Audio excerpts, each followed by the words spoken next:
मैं हूं केशव शर्मा और ये हमारे प्लांट फैमिलीज़ में आज हम स्टडी करेंगे लिलिएसी फैमिली के बारे में। लिलिएसी जिसे कि लिली कुल या प्याज कुल भी कहा जाता है। तो आज हम करेंगे लिलिएसी फैमिली की स्टडी। देखिए, सबसे पहले इसका क्लासिफिकेशन देख लेते हैं। क्लासिफिकेशन में है इसका डिवीज़न होता है एंजियोस्पर्मी, क्लास होती है मोनोकोटिलिडनी। जी हाँ, ये एक बीजपत्री पौधों के अंतर्गत आते हैं। मोनोकोटिलिडनी एक बीजपत्री पौधे जिनके कि बीज एंडोस्पर्मिक प्रकार के होते हैं और बीजों में जो है एक ही कोटिलिडन यानी एक ही बीजपत्र पाया जाता है। भ्रूणपोष यानी एंडोस्पर्म सही सलामत होता है। सीरीज होती है कोरोनेरी और फैमिली होती है लिलिएसी। सबसे पहले बात करते हैं इसके डिस्ट्रीब्यूशन की। तो डिस्ट्रीब्यूशन में ये जो है विश्वव्यापी कॉस्मोपॉलिशन होते हैं, अर्थात सभी जगह पर पाए जाएंगे, संपूर्ण विश्व में पाए जाते हैं। दूसरी बात है उष्ण कटिबंधीय क्षेत्रों में अधिक पाए जाते हैं। उष्ण कटिबंधीय, तो ये उष्ण कटिबंधीय क्षेत्रों में ज्यादा पाए जाते हैं। वर्तमान में इनके लगभग 245 वंश और 245 तो जीनस हैं और 4075 इनकी जातियां हैं। ठीक है, लिलिएसी प्लांट्स की। आगे हम बात करें इनके कायिक लक्षण की, वेजिटेटिव कैरेक्टरिस्टिक्स की। तो यहाँ पर जो पौधे होते हैं वे बहुवर्षीय शाक प्रकृति के होते हैं। अब ये बहुवर्षीय शाक क्या होता है? देखिए, घास फूस के जैसा पौधा होगा। कभी आपने प्याज को पूरा देखा है? तो प्याज का जो पौधा होता है ये इस टाइप की डिज़ाइन का होता है। ये इसका बल्ब हो गया, इसका तना, और ये इस टाइप से उससे पत्तियां निकली हुई होती है और नीचे से निकली होती है जड़ें।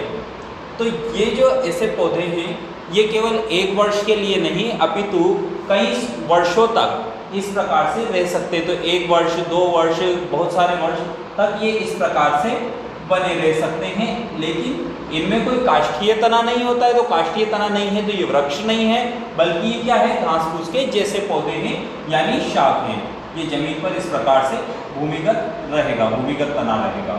तो ये होते हैं बहुवर्षीय शाक। तो ये बहुवर्षीय शाक प्रकृति के पौधे होते हैं और इसी वर्ग में कुछ अपवाद भी आते हैं। जी हाँ, अपवाद हर जगह पर होते हैं।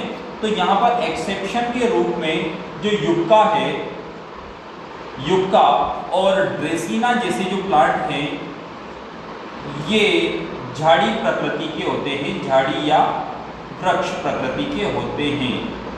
अब काफ़ी स्टूडेंट्स का इसमें कंफ्यूजन रहता है कि जब मोनोकोटिलिडनी वर्ग का सदस्य है तो ये झाड़ी या वृक्ष कैसे हो सकता है? क्योंकि मोनोकोटिलिडनी में अक्सर पौधों में द्वितीयक वृद्धि नहीं होती है, तो वुड नहीं बन सकती, लकड़ी नहीं बन सकती। तो ये झाड़ी या वृक्ष प्रकृति के कैसे हो सकते हैं? जी हाँ, तो देखिए अपवाद हैं। युक्का और ड्रेसिना अपवाद हैं। इन्हीं के तनों में एक बीजपत्री होने के बावजूद भी सेकेंडरी ग्रोथ पाई जाती है, द्वितीयक वृद्धि पाई जाती है। तो ये बहुवर्षीय शाक या बहुवर्षीय शाक होते हैं ज़्यादातर पौधे। युक्का और ड्रेसिना में जो है झाड़ी या वृक्ष मिल सकते हैं। हम आगे बात करते हैं इनकी जड़ों की। तो जड़ें जैसा कि आपको नज़र आ रहा है ये मूसला प्रकृति की नहीं है, बल्कि ये एडवेंटिशियस रूट है, अपस्थानिक जड़ है। तो ज़्यादातर पौधों में जो है अपस्थानिक मूल पाई जाती है, अपस्थानिक मूल या एडवेंटिशियस रूट पाई जाती है। और साथ ही कुछ पौधे कौन से? जैसे कि सफ़ेद मूसली, जो कि इसका वैज्ञानिक नाम होता है क्लोरोफाइटम ट्यूबरोसम। तो क्लोरोफाइटम ट्यूबरोसम या सफ़ेद मूसली जो होता है उसमें खाद्य संग्रहकारी जड़ें मिल सकती है। तो यहाँ पर सफ़ेद मूसली में खाद्य संग्रहकारी जड़ें मिलेगी। खाद्य संग्रहकारी यानी स्टार्च का संग्रह कर सकती है जड़ें। इसके बाद बात करते हैं तने की। तो देखिए यहाँ पर तना जो है भूमिगत है, तो कुछ पौधों में या अधिकांश पौधों में तना भूमिगत होगा लिलियेसी वर्ग के पौधों में, और कुछ पौधे जो होंगे उनमें तना काष्ठीय भी हो सकता है, जैसा कि हमने अभी ड्रेसिना और युक्का के बारे में देखा है। तो तना भूमिगत, कोमल, शाकीय प्रकृति का, हरा रहेगा, या युक्का एवं ड्रेसिना में, तो युक्का और ड्रेसिना में काष्ठीय, तो युक्का और ड्रेसिना में ये हो जाएगा काष्ठीय प्रकृति का। इसके बाद आगे बढ़ते हैं हम पत्तियों की तरफ। देख लीजिए ये पत्तियां हैं। अब एंजियोस्पर्म वर्ग का जो पौधा होता है उनमें ज्यादातर पत्तियां जो होती है अनअनुपर्णी प्रकार की होती है। तो यहाँ पर x stipulate type of leaves यहाँ पर मिलेगी, अनअनुपर्णी पत्तियां मिलेगी, अनअनुपर्णी या एक्स स्टिपुलेट,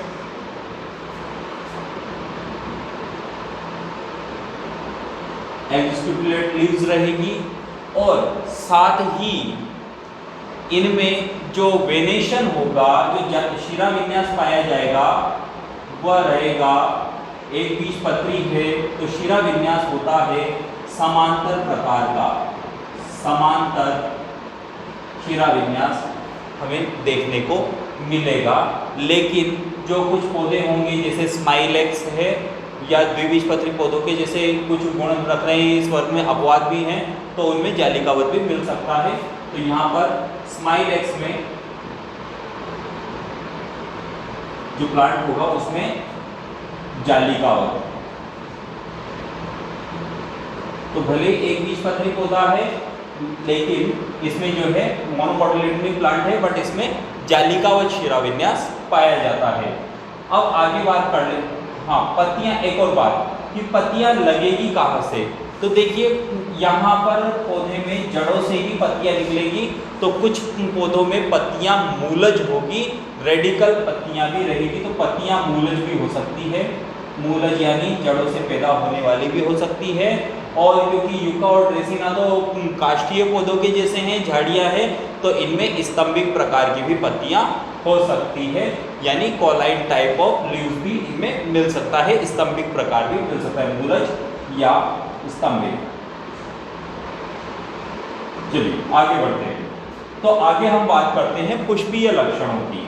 पुष्पीय लक्षण में सबसे पहले आता है इनफ्लोरोसेंस या एक तरीके से पुष्पक्रम। तो देखिए इतने सारे वंश हैं, कितने वंश हैं इसमें, करीब 245 वंश हैं और 4075 जातियां हैं। तो जब इतने सारे वंश हैं और इतनी सारी जातियां हैं तो यहाँ पर पुष्पक्रम में बहुत विविधता देखने को मिलती है, क्योंकि यहाँ पर काफ़ी सारे पौधे जो है अपने कैटेगरी से हटकर गुणों को प्रदर्शित करते हैं।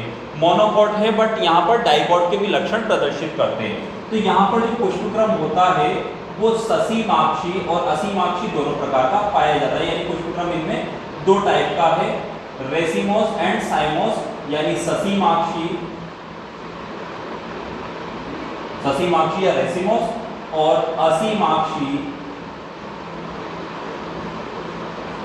ससीमाक्षी या असीमाक्षी दोनों प्रकार का पुष्पक्रम हो सकता है। अब ससीमाक्षी में हमें किस किस प्रकार के पुष्पक्रम देखने को मिलते हैं, तो बिल्कुल एकांतर पुष्पक्रम रहता है ससीमाक्षी में, मतलब एक फ्लावर अगर ये इधर उग गया तो एक फ्लावर इधर उग जाएगा, एक फ्लावर इधर उग जाएगा, एक फ्लावर इधर उग जाएगा। अब इस टाइप की डिजाइन के 3 जो है पुष्पक्रम हो सकते हैं। 3 पुष्पक्रम कौन कौन से हो सकते हैं, तो एक होता है रेसिमी। रेसिमी में क्या होता है कि जो सवृंत पुष्प होता है वो इस प्रकार से लगा रहता है, तो वो ब्रैक्ट के साथ भी हो सकता है, सहपत्र के साथ यदि पुष्प है वो इस प्रकार से लगा हुआ हो सकता है, यानी इसमें पेडिसिल होगा, यानी पुष्पवृंत मौजूद रहेगा। तो ये रेसिमी टाइप का हो जाएगा पुष्पक्रम। एक स्पाइक टाइप का पुष्पक्रम हो सकता है, SPIK। स्पाइक किस टाइप का पुष्पक्रम होता है, देखिए ये इस टाइप से मान लीजिए ये पेडंकल है। बहुत से स्टूडेंट्स को कंफ्यूजन होता है कि कौन सा वृत्त जो है पुष्प वृत्त कहलाएगा और कौन सा पुष्पावली वृत्त कहलाएगा। अब हिंदी में तो काफ़ी ज़्यादा आसान होता है समझना कि भाई जो जिस पर पूरा का पूरा पुष्पावली पुष्पों का झुरमुट लगा है वो पुष्पावली वृत्त हो गया, और ये जो है पुष्प वृत्त हो गया जिस पर डायरेक्ट फ्लावर लगा हुआ है। इंग्लिश मीडियम स्टूडेंट्स को थोड़ा सा कन्फ्यूजन होता है। तो देखिए सामान्य बात याद रखिए, कौन बड़ा होता है? अंकल, फादर से तो बड़ा नहीं होता बट अंकल बड़ा माना जाएगा, ब्रदर छोटा ही माना जाएगा। तो पीडंकल जो होगा वो बड़ा रहेगा, यानी पीडंकल जो होता है मुख्य पुष्पावली वृत्त होता है, जबकि पेडिसिल जो होता है वो होता है पुष्प वृत्त। अब क्या होगा कि जो स्पाइक पुष्पक्रम होगा, स्पाइक पुष्पक्रम में जो है अवृंत पुष्प यानी डायरेक्ट जो सेसाइल फ्लावर्स होते हैं वो डायरेक्ट लगे हुए होंगे, और इनके साथ में जो है एक एक ब्रैक्ट भी ऐसे लगा हुआ होगा। तो ये इस टाइप का जो पुष्पक्रम होता है उसे कहते हैं स्पाइक टाइप ऑफ इन्फ्लोरेसेंस या स्पाइक टाइप का पुष्पक्रम। तो रेसिमी टाइप मिलता है, स्पाइक मिलता है, और तीसरा इसमें स्पेंडिक्स भी मिलता है। स्पेंडिक्स पुष्पक्रम भी हमें देखने को मिलता है। अब ये स्पेंडिक्स नहीं रहेगा, अंबल टाइप ऑफ इन्फ्लोरेसेंस रहेगा, अंबल मिलेगा।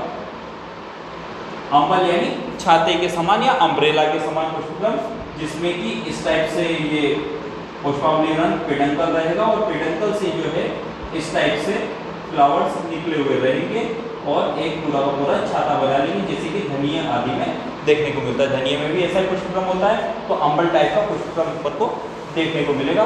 तो यहाँ पर ससीमाक्षी पुष्पक्रम में 3 पुष्पक्रम रेसिमी, स्पाइक और अंबल अपर को पुष्पक्रम देखने को मिलते हैं। असीमाक्षी में कैसे पुष्पक्रम होंगे? तो असीमाक्षी का गलत हो गया, ये असीमाक्षी है रेसिमोस, RACEMOS, रेसिमोस। तो रेसिमोस जो असीमाक्षी पुष्पक्रम होगा उसमें हमें 3 पुष्पक्रम देखने को मिलेंगे, रेसिमी, स्पाइक और अंबल टाइप का पुष्पक्रम। जबकि जो ससीमाक्षी होगा यानी साइमोस टाइप में, साइमोस में हमें इस वर्ग में साइमोस में भी हमें 3 टाइप के पुष्पक्रम देखने को मिलेंगे। कौन कौन से मिलेंगे? देखिए, एक तो रहेगा सॉलिटरी टर्मिनल या एकल शीर्षस्थ। तो सॉलिटरी टर्मिनल, इसमें क्या होगा कि ये केवल जो पुष्प की शीर्षस्थ कलिका है उसके ऊपर, तने की जो शीर्षस्थ कलिका है उसके ऊपर एक ही पुष्प लगा रहेगा, तो ये होगा सॉलिटरी टर्मिनल हो जाएगा। या फिर सॉलिटरी एक्साइल,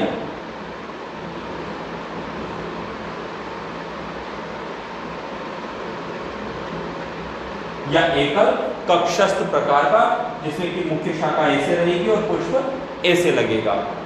या फिर इनमें जो है स्कॉर्पॉइड टाइप ऑफ इन्फ्लोरेसेंस भी मिल सकता है। स्कॉर्पॉइड में क्या होगा? ये इस टाइप से, ये मेन इसकी ग्रोथ, पेडंकल की ग्रोथ फ्लावर ने रोक दी, इसके बाद इधर ग्रोथ हुई, रुक गई, इधर ग्रोथ हुई, रुक गई, इधर ग्रोथ हुई, रुक गई, इधर ग्रोथ हुई, रुक गई। इस टाइप से डिजाइन में अगर फ्लावर लगे हुए हैं तो ये हो जाएगा स्कॉर्पॉइड टाइप ऑफ इन्फ्लोरेसेंस। तो यहाँ पर इन्फ्लोरेसेंस में काफी सारी टाइप्स अपन को देखने को मिलती है लिलिएसी फैमिली में। चलिए आगे चलते हैं। तो ये हो गया पुष्पक्रम। तो इन्फ्लोरेसेंस हमें 2 टाइप का देखने को मिलता है। अब बात करते हैं इसकी पुष्प की, या इसका फ्लावर किस टाइप का होगा। तो देखिए, फ्लावर के बारे में इसके फ्लोरल डायग्राम से ही हम देख लेते हैं कि इसका फ्लावर किस टाइप का होगा। हमें प्लांट नजर आ रहा है, प्लांट के बाद अगर हम इसके फ्लावर की डिजाइन देखें तो इसके फ्लोरल डायग्राम से कुछ इस टाइप का फ्लावर डिजाइन हमें देखने को मिलता है।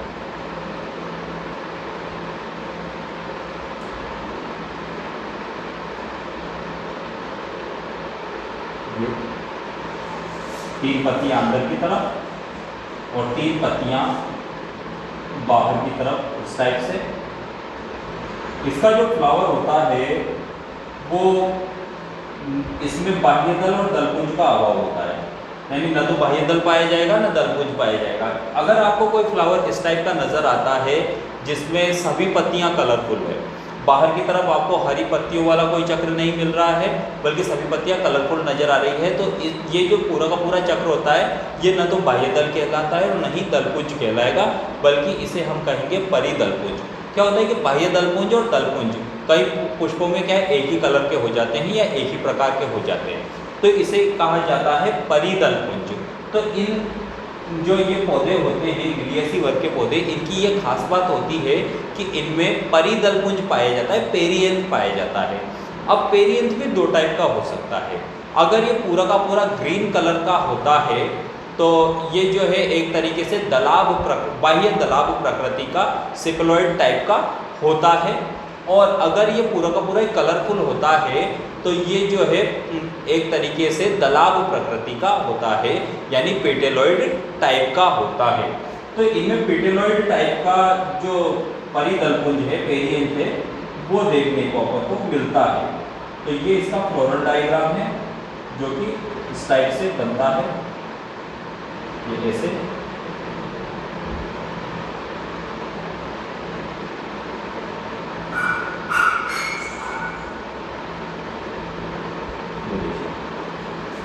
तो यहाँ पर ये मदर एक्सिस है, तो शीर्षस्थ रहेगा ना, शीर्षस्थ में मिलेगा मदर एक्सिस के पुष्प सीधा रहेगा। तो देखिए, तो यहाँ पर हमें इस प्रकार का पुष्प देखने को मिलता है। और यहाँ पर जो सहपत्र होता है, हाँ पुष्प सहपत्री होता है, पुष्प इसके सहपत्री होते हैं, ब्रैक्टेड होते हैं।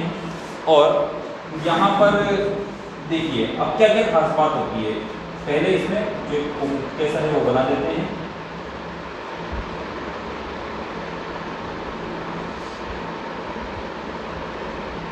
ये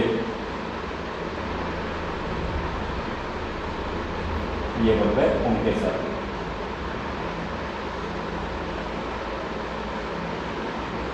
और यहाँ पर आ गया अंडाशय जो कि 3 हिस्सों में विभाजित है।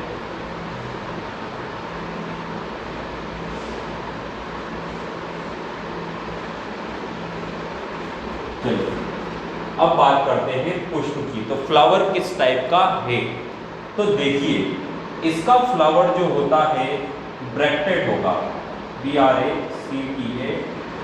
ब्रैक्टेड, यानी एक तरीके से सहपत्री पुष्प होता है। दूसरी बात है कि यहाँ पर ये जो पुष्प है यह त्रिज्या सममित है या एक व्यास सममित, तो हम देखें यहाँ से भी डिवाइड हो सकता है, ये यहाँ से भी डिवाइड हो सकता है, यहाँ से भी डिवाइड हो सकता है। तो इसमें काफ़ी सारे अक्ष हैं जो इसे विभाजित कर सकते हैं। तो इसका मतलब है कि पुष्प जो होता है वह त्रिज्या सममित या एक्टिनोमॉर्फिक होता है।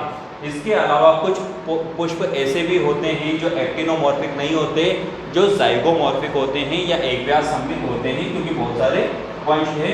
तो यहाँ पर त्रिज्या सममित या एक व्यास सममित भी हो सकता है, एक व्यास सममित। दूसरी खास बात होती है कि पुष्प जो है द्विलिंगी होता है, यानी पुष्प देखिए नर भाग भी होगा इसमें और मादा भाग भी होगा। तो पुष्प जो है द्विलिंगी प्रकृति का होता है, बाइसेक्सुअल होता है। बट जो कुछ प्लांट होंगे जो कि काष्ठीय लक्षण या द्विबीजपत्रियों के जैसे लक्षण दर्शा रहे हैं, उनमें एक लिंगी प्रकार का भी पुष्प हो सकता है। दूसरी चीज है कि यहाँ पर जो फ्लावर होता है वह हाइपोगाइनस टाइप का होता है, हाइपोगाइनस, GYNUS, यानी एक तरीके से जो अंडाशय होता है वो सुपीरियर होता है और पुष्प के जो बाकी सारे चक्र होते हैं वो जायांग के नीचे से विकसित होते हैं। अब हम आगे के लक्षण देखते हैं इसके और क्या क्या बातें इसका पुष्प चित्र हमें बताता है। तो चलिए ऊपर की तरफ देख लेते हैं इसे।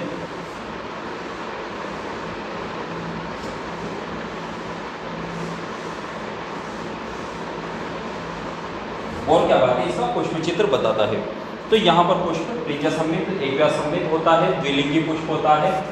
आगे बात करते हैं इसके परिदल पुंज की, क्योंकि इसमें जो है बाह्य दलपुंज और दलपुंज होता नहीं है, सभी एक ही कलर के होते हैं, तो यहाँ पर इसमें पाया जाता है परिदल पुंज।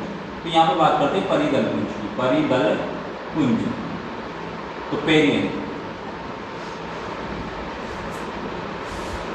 अब देखिए परिदल पुंज का मतलब है कि भाई बाह्य दलपुंज और दलपुंज एक ही कलर के हो गए हैं, तो परिदल पुंज जो होता है वो कलरफुल होता है। तो दलाभ प्रकृति का, तो यहाँ पर ये हो जाएगा दलाभ प्रकृति। दलाभ प्रकृति का मतलब हो गया कि पेटेलॉइड टाइप का होगा, कलरफुल होगा। दूसरी बात है कि देखिए ये 3 पत्तियां बाहर की तरफ है, 3 पत्तियां अंदर की तरफ है। तो 3 पत्तियां बाहर हो गई, 3 पत्तियां अंदर हो गई, यानी 2 चक्रों में व्यवस्थित, 2 चक्रों में व्यवस्थित। अब देखिए फ्लावर का ही यहाँ पर एक और क्वालिटी हमें पता चल रही है कि ये जो है द्वितयी है, त्रितयी है कि चतुर्थयी है। तो यहाँ पर देखिए 3 के गुणांक में हमें परिदलपुंज देखने को मिलता है, यानी 3 दूनी 6 पत्तियां देखने को मिलती है। तो पुष्प यहाँ पर त्रितयी होते हैं, यानी ट्राइमेरस टाइप के होते हैं, या कुछ जो फ्लावर्स होते हैं उनमें 4-4 पत्तियां भी मिल सकती है, या 4 के गुणज में मिल सकती है। तो ये चतुर्थयी भी हो सकते हैं, त्रितयी या चतुर्थयी। तो ट्राइमेरस या टेट्रामेरस भी हो सकते हैं। इसके बाद दलाभ प्रकृति का परिदल पुंज होता है, 2 चक्रों में व्यवस्थित होता है, 3+3 की व्यवस्था होती है। और साथ ही विन्यास देखिए यहाँ पर कोनों को छुए हुए होता है, या तो कोनों से जुड़े हुए होते हैं, या फिर कोनों को ढके हुए होते हैं। तो कोर स्पर्शी या कोराच्छादी, या तो ये कोर स्पर्शी रहेंगे या फिर ये कोराच्छादी रहेंगे, एक दूसरे के किनारों को ढके हुए रहेंगे। कोर स्पर्शी वेलवेट टाइप या कोराच्छादी एम्पेरिकेट टाइप यहाँ पर हमें देखने को मिलता है परिदल पुंज का। इसके बाद सीधी बात करते हैं पुमंग की, पुमंग या एंड्रोशियम। चलिए पुमंग की यदि बात करें तो पुमंग परिदल से लगा हुआ है, तो यहाँ पर इसकी खास बात आ जाएगी परिदल लग्न, परिदल लग्न। और साथ ही एक और इसकी खास बात रहेगी कि सभी पुंकेसर अलग अलग रहेंगे। तो सभी पुंकेसर क्या है, इसके अलग अलग होते हैं। तो सभी पुंकेसर अलग अलग, तो सभी पुंकेसर इसके अलग अलग होते हैं। आगे बात करते हैं पुंकेसरों में कितने कोश नजर आ रहे हैं। तो भाई अगर ऐसा डिजाइन दिखे तो द्विकोष्ठी हैं, तो ये हो जाएंगे द्विकोष्ठी। तो द्विकोष्ठी पुंकेसर होते हैं, ज्यादा विशेषताएं नहीं है। और जब परिदल पुंज 2 चक्रों में है तो पुंकेसर भी जाहिर सी बात है 2 चक्रों में होंगे। तो 3+3 व्यवस्था, देखिए 3+3 की व्यवस्था होगी, यानी ये भी 2 चक्रों में व्यवस्थित रहेंगे। कुछ 3 बाहर वाली पत्तियों में, 3 अंदर वाली पत्तियों में, पृथक है, अलग अलग हैं। इसके बाद बात करते हैं जायांग की, जायांग गाइनोशियम की बात कर लें। तो देखिए जायांग जो होता है वो त्रिअंडपी होता है, 3 कार्पल्स होते हैं जायांग में।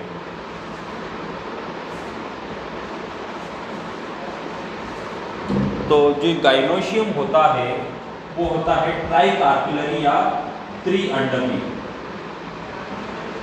तो त्रिअंडपी जायांग होता है। दूसरी बात है कि सारे के सारे कार्पल्स संयुक्त होते हैं, तो एक तरीके से यह संयुक्त अंडपी प्रकार का होता है। तो त्रिअंडपी होता है और संयुक्त अंडपी होता है।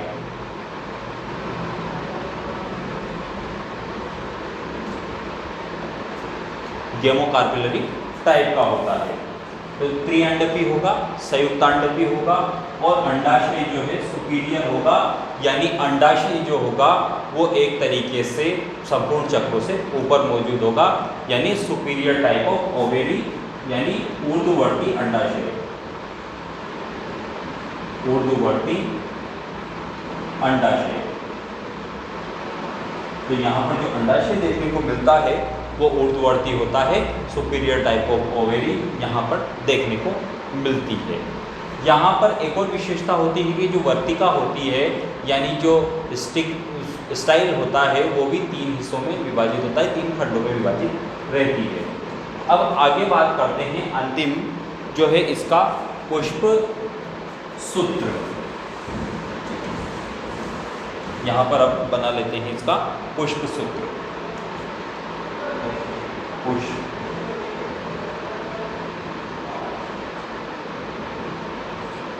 पुष्प सूत्र में सबसे पहले सहपत्री ब्रैकेट BR, यहाँ पर यदि त्रिज्या सममित है तो इस प्रकार से लगाएंगे, अगर एक व्यास सममित है तो ये हो जाएगा इस प्रकार से, तो ब्रैकेट ये हो जाएगा त्रिज्या सममित या एक तरीके से एक व्यास सममित।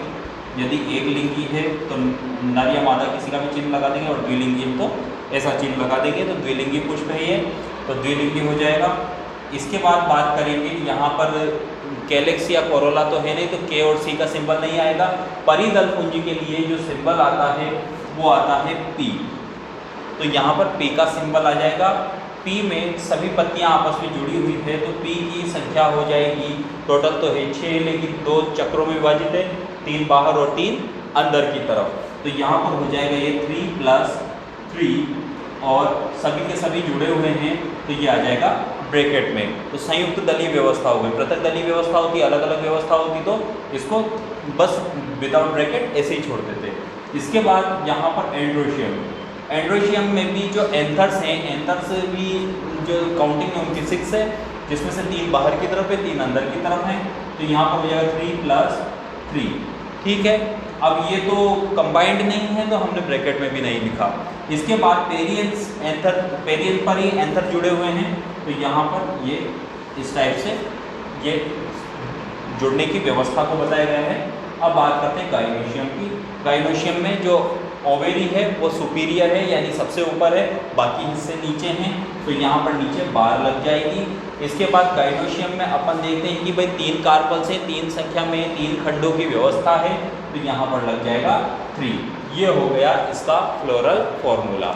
इस फैमिली में लिली, ऑनियन और एक तरीके से लहसुन और शतावरी और सफ़ेद मूसली जैसे पौधे आते हैं। सजावट के हिसाब से उपयोगी पौधे होते हैं और एक तरीके से औषधियों के हिसाब से उपयोगी होते हैं। आई होप आपको ये वीडियो देखने के बाद एक ठीक ठाक जानकारी मिली होगी लिलिएसी कुल के बारे में। यदि आपको वीडियो पसंद आता है तो आप इसे लाइक कीजिए, चैनल को सब्सक्राइब कीजिए और बेल आइकन दबाना मत भूलिए। Thank you.